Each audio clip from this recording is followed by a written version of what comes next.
I just asked him about you, and he had glowing things to say. What do you think about Jrue Holiday? Man, he's one of a kind. Just the way that he play makes, his patience on in ball screen game, his defense. He's a great player, and he's going to help this team a lot. What ways specifically on defense has he energized you guys or helped? Just the way he pressures the ball. You can't screen him. He gets over ball screens. He stays in front of the ball. He's talking. He's always, if you mess something up, he's in your ear. Just, what you can do better. He's a great teammate to have. It was annoying. No, we need that.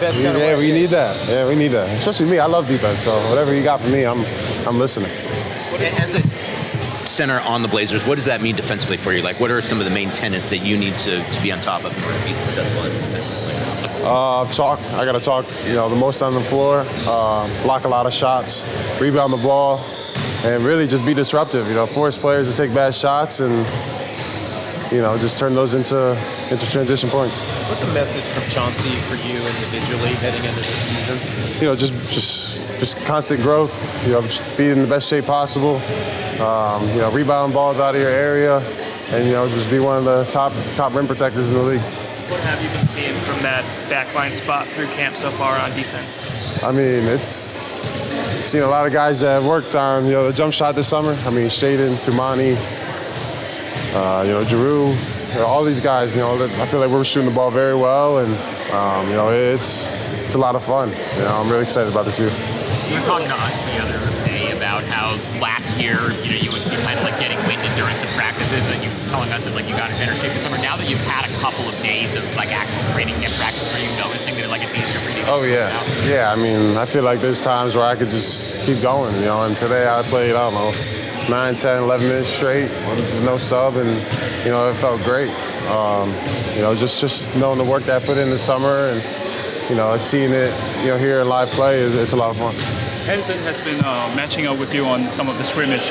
What stood out to you, and what are some things you probably catch from him? His footwork. I feel like his footwork's elite. His finishing.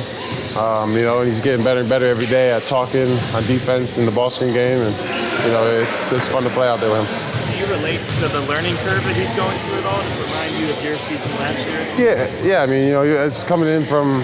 I mean, he came in from playing in China, and me coming in from college. Two different types of basketball. So you're just really learning. The NBA game, the pace, and I feel like that's something I was learning last year, and he's learning this year. What happens with the pink backpack this season? My pink backpack? It's in the closet at home. It ain't coming out. No, it's done. Did you get anything from having the refs here today? Yeah, I mean, having the ref meeting before and having them here, it was good. Just stuff that we talked about before, and seeing it in some live action, helped a lot, and I'm excited. What was their message? You think you had a meeting before practice? Yeah, they were just telling us some new rules and just some stuff to look out for this year, and just some changes. So it was good. Sounds like something I would sleep through. No, you gotta be locked in, man. That was Monty McCutcheon wearing a Brooklyn outfit, man. Like it. Yeah, Oh yeah, I love the outfit. I loved it. Thanks, Tom. Thank you.